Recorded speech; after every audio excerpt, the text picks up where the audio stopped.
जय जय राम। सादर नमन परम प्यारे राम, परम पूज्य गुरुजन, परम दिव्य आत्माएं और आप सबके मंगल आशीष लिए परमेश्वर कारण कृपा करके अपने चरणों में लेकर आए हैं। उनका बारंबार धन्यवाद, अनंत बार धन्यवाद, अनंत बार धन्यवाद। गुरुजनों की अकारण कृपा से वे हमें इस समय मन के रूपांतरण में लेकर आते हैं। उनका बहुत बहुत धन्यवाद, अनंत बार धन्यवाद, अनंत बार धन्यवाद।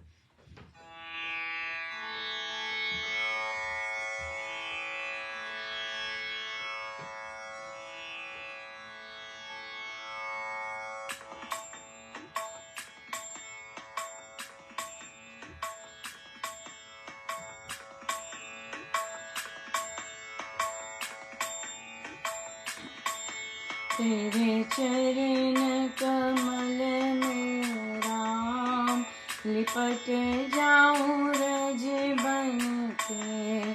तेरे चरण कमल में राम, लिपट जाऊं रज बन के। तेरे चरण कमल में राम, लिपट जाऊं रज बन के। तेरे चरण कमल में राम, लिपट जाऊं रज बन के। तेरे चरण कमल में राम, लिपट जाऊं रज बन के। तेरे चरण कमल में राम, लिपट जाऊं रज बन के। तेरे चरण कमल में राम, लिपट जाऊं रज बन के। तेरे चरण कमल में राम, लिपट जाऊं रज बन के। तेरे चरण कमल में राम, लिपट जाऊं रज बन के। तेरे चरण कमल में राम, लिपट जाऊं रज बन के।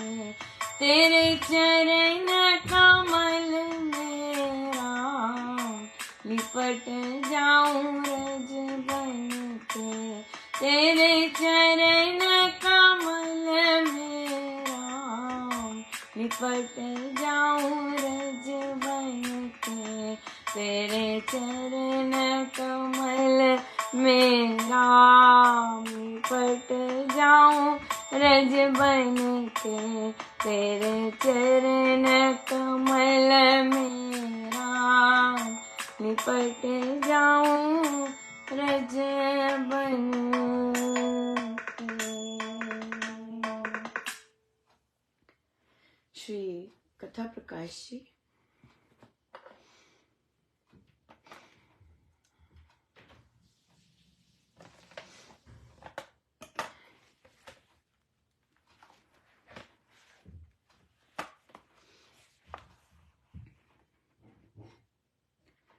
पृष्ठ 517, 517। तीसरा प्रसंग, आखिरी पंक्ति। सरस्वती नदी के आसपास जो ब्राह्मण बसा करते थे उनका नाम सारस्वत था। वे बड़े विद्वान माने जाते थे। धर्मशास्त्रों की व्यवस्था में तो वे ही प्रमाण होते थे। उनकी व्यवस्था को सभी लोग शिरोधार्य कर लेते थे। एक बार एक बहुत बड़े महाराजा ने सारस्वतों की सभा के सम्मुख निवेदन किया कि आपातकाल और उनके धर्म नियत कर देने चाहिए। सरस्वती के तट पर वह सभा लगी। उसमें सैकड़ों सारस्वत पंडित सम्मिलित हुए। उन आप्त पुरुषों की परिषद ने अपना निर्णय प्रकट किया कि मनुष्यों को कर्म फल नाना प्रकार से भोगने पड़ते हैं। इस कारण विपत्तियां भी नाना है और अनगिनत है। उनकी संख्या नियत कर देना उचित नहीं, परंतु मोटे आपातकाल 7 समझे जाते हैं। एक तो रोग को आपातकाल कहा है। रोग में निषिद्ध वस्तु सेवन से मनुष्य प्रायश्चित नहीं होता।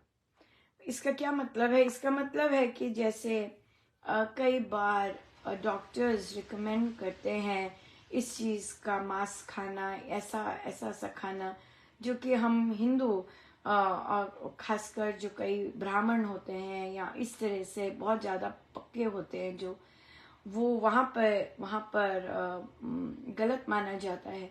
तो लेकिन अगर रोग आ जाए और रोग के लिए इस तरह से कुछ खाना पड़े एक मेडिसिन के कारण, तो हमारा यहाँ पे लिखा है कि वो वस्तु सेवन से मनुष्य प्रायश्चित नहीं होता। सो उसका वो अलाउड है, क्योंकि वो आपातकाल कहा गया है।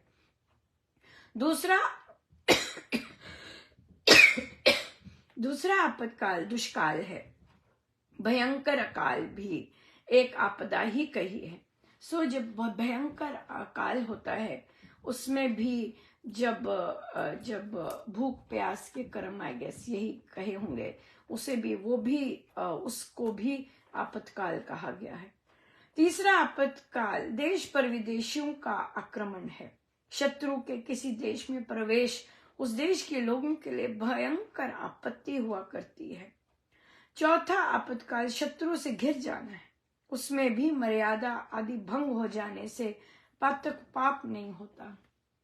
जैसे शत्रु आक्रमण करते हैं और विजयी होते हैं, लेकिन मर्यादा का लोप होता है, घर बार लूटते हैं, महिलाओं पर कितने सारे आक्रमण अलग अलग तरह से होते हैं, तो वहां पर बोला है कि नहीं, ये उसमें जो भी पापमय कर्म ढाए जाते हैं, तो उसका वो उसका फल नहीं लगता, उसका जैसे कहते हैं उससे पातक पाप नहीं होता भंग हो जाने से। तभी जब हमारी संस्कृति में हमारे जब प्रभु राम ने जब लंका पर आक्रमण किया और वानर लगे लंका में अटैक करने, तो प्रभु राम ने रोका कि नहीं, हम ये सब करने नहीं आए हैं, हमारा लक्ष्य ये सब नहीं है, रुक जाओ।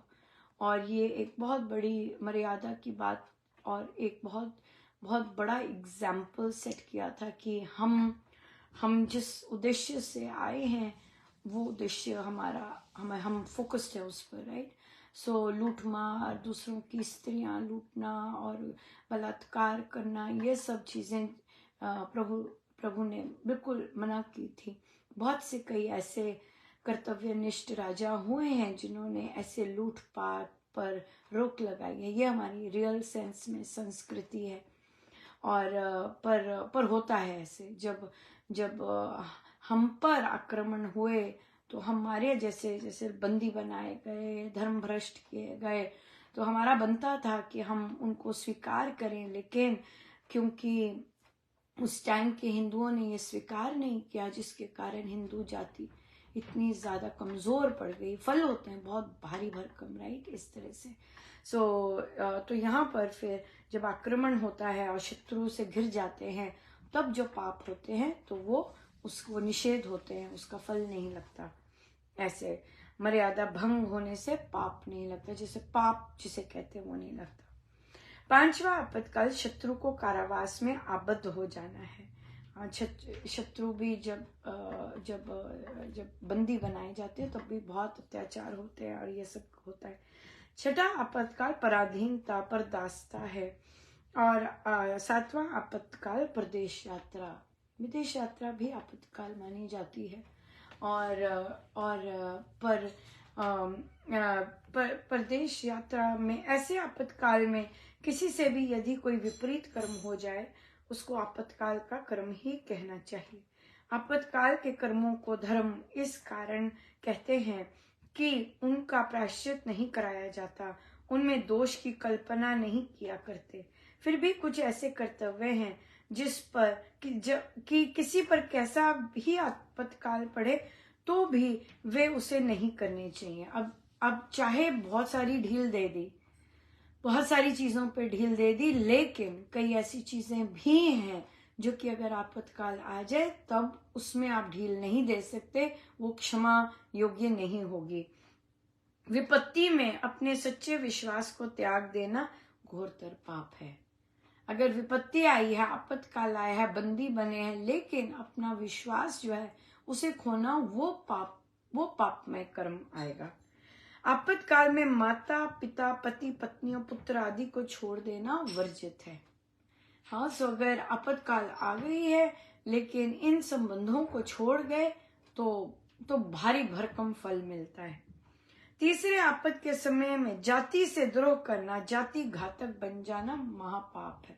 जाति से द्रोह नहीं कर सकते, द्रोही नहीं बन सकते, उनके भेद नहीं दे सकते, ये सब नहीं काम कर सकते। ऐसा कर्म कदापि नहीं करना चाहिए। चौथे आपातकाल में अपने सहधर्मियों के विरुद्ध चलना पाप कर्म है। हाँ, आप सबके साथ चल रहे हैं पर आप दगा देते हैं किसी को, आप छल करते हैं, हाँ, आप कपट करते हैं, बहुत भारी पाप है। चाहे आप विदेश में हैं, आपके विदेश के कारण बहुत सारे आपके पाप माफ होंगे, लेकिन जब आप छल कपट करेंगे अपने ही सहधर्मियों के साथ, वो फिर भारी भरकम उसका अपराध आएगा।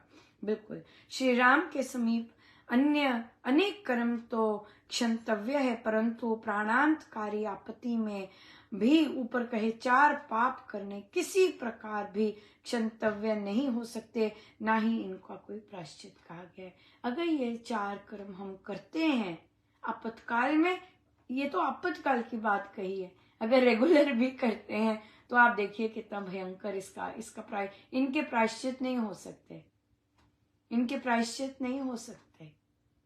इसका क्या मतलब है? इसका मतलब है कि ये घोर कर्म आपको भुगतने होंगे इसके फल। हाँ, सो इसका बड़ा ध्यान रखना चाहिए और हम ध्यान नहीं रखते इन बातों का, और इसके कारण हम पर विपत्तियां जब आती हैं तो हम इधर उधर भागते हैं। आज 20 मई है और हम बहुत सुंदर, आज हमारा सेलिब्रेशन डे है।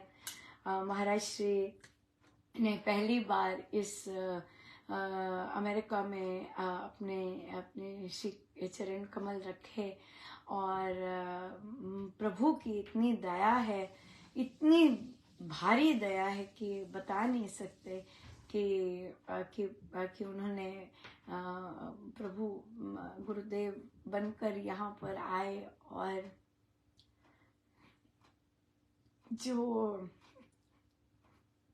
हम सब पर कृपा की, जिनके प्रारब्ध अनुसार जिनको विदेश में रहने को मिला, और वहाँ वे आए और इतने सत्संग भरा पड़ा है, अमेरिका भरा पड़ा है, उनके सत्संग जो उन्होंने आरंभ करवाए। और अगर हम 20 मई का सेलिब्रेशन धन्यवाद नहीं करते तो ये तो अपनी ही सोच है, लेकिन मेरे पास तो शब्द ही नहीं। मैंने तो देखा ही, यहाँ आने के लिए तभी यस हुई थी कि यहाँ सत्संग होता है और कि महाराज आए हुए हैं ऑलरेडी। नहीं तो मुझे हो ही नहीं सकता था कि यहाँ के लिए कदम बढ़ते। यहाँ के लिए तो यस ही तभी हुई थी जब यही था कि महाराज आए हुए यहाँ पर और महाराज यहाँ सत्संग होता है।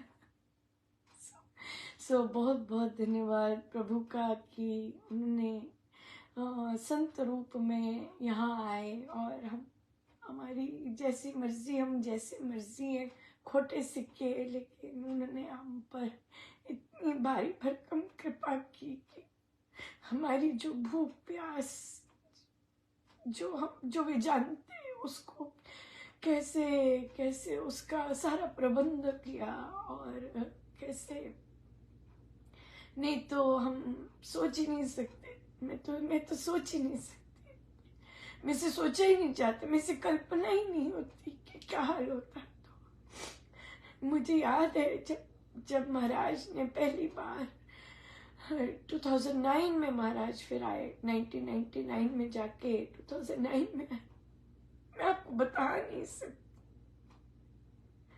मेरी क्या हालत थी उनके दर्शन करने के लिए। मुझे शुद्धि नहीं थी, मेरे पास कुछ नहीं था, ना मेरी किसी से जान पहचान, न कुछ। मुझे बस वहां पहुंचना था किसी तरह। भारी भरकम कृपा मैं बता नहीं सकती आपको। अभी भी इतना उन्होंने ध्यान रखा इस चीज का, इतना ध्यान रखा। 2009 में आए, फिर 1999 के बाद 2009 में आए, 2009 के बाद 2011 में आए, फिर 2012 में ऑस्ट्रेलिया का कैंसिल करके यहाँ पे आई। उनको पता था कि यहाँ के लोग नहीं पहुंच पाएंगे दिल्ली समय पर। वे स्वयं ही आ गए 2012 में और ऑस्ट्रेलिया का कैंसिल किया था उन्होंने। इतनी भारी भरकम थे, मेरे पास शक्ति नहीं है जो उन्होंने दिया है सत्संग। और आज मुझे बोल रहे कि ये प्रभु ने तेरे मुंह से निकाला था अनुपमा सत्संग, ये प्रभु ने तेरे से निकाला था सत्संग कि महाराज सत्संग। और उन्होंने भरपूर खुद ही निकाला मुख से और खुद ही उसका सारा प्रबंध किया, खुद ही सब कुछ किया, सारा कुछ खुद ही किया। आज देखिए मैं तो सेलिब्रेटरी मूड में ही थी और आई थिंक बाकी भी होंगे, लेकिन कईयों की सोच नहीं होती। पर मुझे बहुत बहुत आनंद आया आज, प्रभु ने बहुत ही आनंद दिया आज। सच में मैं बता नहीं सकती। आज महाराज की तो सारी प्लानिंग पहले से ही होती है, सब कुछ उन्होंने पहले ही कर रखा होता है। और मैंने तो कभी ध्यान भी नहीं दिया। और महाराज पिछली बार ही मुझे मेरी गर्दन ऐसे करवाई, मैं तो नीचे करके जाती हूँ सीधा, और मेरी गर्दन ऐसे करवाई तो मुझे मंजीरे पड़े दिखे। मैंने कहा महाराज, तो प्रभु ने दिखाए, मुझे पता था कि प्रभु ने दिखाए हैं, कुछ तो इसका कारण होगा। और पोस्ट गया है ना, आपने पढ़ा होगा। तो जब मैं चंडीगढ़ में सब कुछ बजाया, छैने बजाए, लंबे छैने, छोटे छैने, ढोलक तो आती नहीं थी, हारमोनियम, सब कुछ बजवाया प्रभु ने, और मंजीरे भी। तो मंजीरे जब बजाए तो मुझे जब बजाए पहली बार तो मुझे सपना आया, और सपने में पूज्य श्री महाराज मंजीरे बजा रहे थे। तो मुझे समझ आ गया कि जब भी मंजीरे बजाऊंगी तो महाराज बजा रहे होंगे। सो देखिए, और मुझे बिल्कुल, मैं तो इतनी तेज चलती नहीं है, वो तो महाराज समझाते तो ही बल्ब जगता है, वरना तो बंद ही होता है। और फिर और आज मैं पूछ रही थी महाराज से, तो स्वामी जी प्रकट आए आज। तो मुझे ये साइन लगा कि नहीं, महाराज स्वामी जी ने कहा कि हाँ, मतलब मैं पूछ रही थी कि मैं कर लूं। तो और फिर मैं आई जब श्री राम शरणम, तो हम मंजीरे देखे और मंजीरे उठा लिए।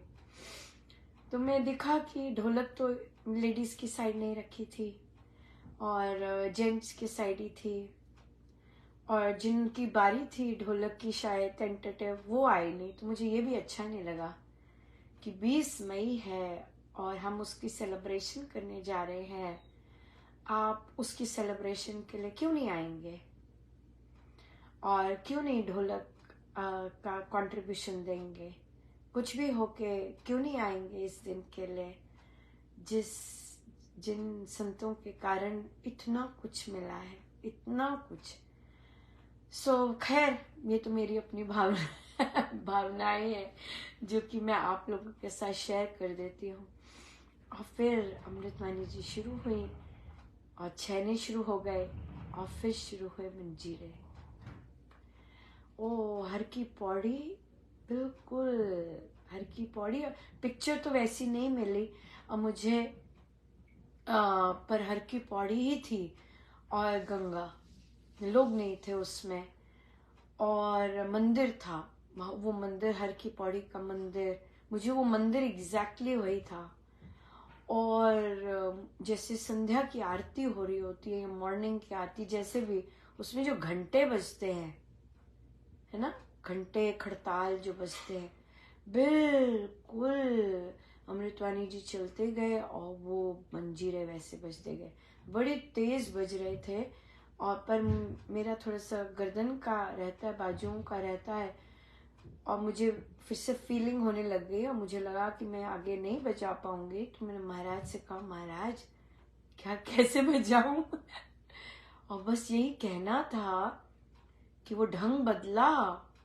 ओ बाप रे, उसके बाद तो मुझे सुधी ही नहीं, बिल्कुल एंड पे जाके मैंने कहा यहाँ पहुंच भी गए, पता भी नहीं चला, बिल्कुल हरिद्वार ही पहुंचे हुए थे। और वो खड़तालें, वो आरती वाली खड़तालें, मैं देखूं कि मंदिर के अंदर कौन है, मुझे कुछ नहीं दिखे, बस मुझे मंदिर की वो आरती ही और खड़तालें ही सुनती गई, बस बिल्कुल कुछ नहीं और सुना, बिल्कुल। और मुझे लग रहा था बीच बीच में, क्योंकि मेरा ध्यान जा रहा था अमृतवाणी जी पे, मुझे ऐसे लग रहा था कि साधिका जी ने मेहनत की है, ऐसे लग रहा था, मुझे पता नहीं। तो पर लगा कि बहुत कम अशुद्धियां थी। और फिर महाराज का प्रवचन, तो उसमें तो झूमना ही झूमना था, बिल्कुल। ओ बाप रे, सारा का सारा शरीर ही झूम रहा था, बहुत जबरदस्त और बहुत ही ज्यादा। और उसी प्रवचन के दौरान ही मुझे मैं यूजुअली प्रेम जी महाराज जो होता है उस साइड पे बैठती हूँ, सो मुझे लगा कि कोई आया है और उसने जोर की मुझे गले लगाया है, बिल्कुल मुझे लगा, पर मुझे पता नहीं चला कौन है, पर जो भी है और मुझे गले लगाया। और फिर भजन हुए। भजन पहला तो बिल्कुल भी नहीं स्वीकार हुआ, पर मुझे एक बात बहुत अच्छी लगी कि हमारे संचालक जी उठ के आए, चेक करने आए, कुछ करने आए कि हम ठीक कर सके अपने बल पे, पर नहीं, महाराज तो स्वीकार ही नहीं रहे थे, बिल्कुल नहीं। क्यों? क्योंकि आप लोकल हैं, आप लोकल हैं, और लोकल होके आप घर में बैठ के, वो भी इतने पावन दिवस पर घर में बैठ के कर रहे हैं। हो सकता है मजबूरी हो सकता है ड्राइव ना कर सकते हो, पर there are so many solutions to it, right? There should not be any compromise. और अगर आप ये कहते हैं कि भाई हम नहीं आ सकेंगे, आपको ये कहना है कि ड्यूटी किसी को दो, आप सत्संग खराब नहीं कर सकते, आपके अंदर शुचिता नहीं है, तभी सत्संग खराब हुआ, पूरा भजन। और फिर मेरे भाव तो होने ही थे, और मैं महाराज से, प्रभु से क्षमा मांगती जाऊं कि प्रभु ये लोग कुछ नहीं करते, किसी और को गाने देते, बधाई गा देते, बधाई का भजन हो जाता ना जी, सवाल ही नहीं। पर फिर भी राहत हुई, क्योंकि जो अगला भजन था वो बिल्कुल अप्रोप्रिएट था ओकेजन पर मेरा मन बिल्कुल खट्टा था। मैंने कहा पहले तो ठीक नहीं किया, अब गा रहे हैं संता दे वसीले। तो पर महाराज ने बड़ा सुंदर काम डाउन किया, कहते कोई बात नहीं, तू इधर देख, और मानो कि कह रहे हो कि तेरे बस में नहीं है, तू कुछ नहीं कर सकती है, जो तेरे बस में नहीं है फिर क्या कर सकती है। इधर फिर बस तार फिर से जुड़ गई और बड़ा मजा आया, और मंजीरे बजे, छेने बजे, बिल्कुल सेलिब्रेट किया महाराज का आना। और फिर तीसरे भजन में फिर नहीं थी, फिर पटाखा बजा, और बस ऐसे ही काम चला, भजन ही हुआ। सो देखिए यहाँ पर ये चीज बहुत इम्पोर्टेंट है कि हम अपने कर्मों को बड़े ध्यान से करें। जब हमने हमारी ड्यूटी आनी होती है, हम अपने कर्मों पर बहुत मेहनत करें और फिर अर्पण करें, राइट? और उसके बाद तो प्रभु जो प्रसाद मिला, मैं बाहर आके बैठी, जाप में तो बहुत ही धन्यवाद इतनी स्ट्रॉन्ग वाइब्रेशंस थी प्रभु की कि बस अविरल अश्रुधारा ही बहती गई, बस कुछ भी नहीं, बहुत कृपा बरसी, बहुत ज्यादा। पर महाराज कहते काम करना है अनुपमा, अभी काम करना है, ऐसे इतनी जल्दी कैसे। और फिर तो फिर वहाँ पर उसके बाद बाहर निकलते मुझे मैसेज मिला कि बुक क्लब बच्चा, ओ समय हो गया है, सो सॉरी, कंटिन्यू करेंगे सुबह शाम की बैठक में आई सीधो।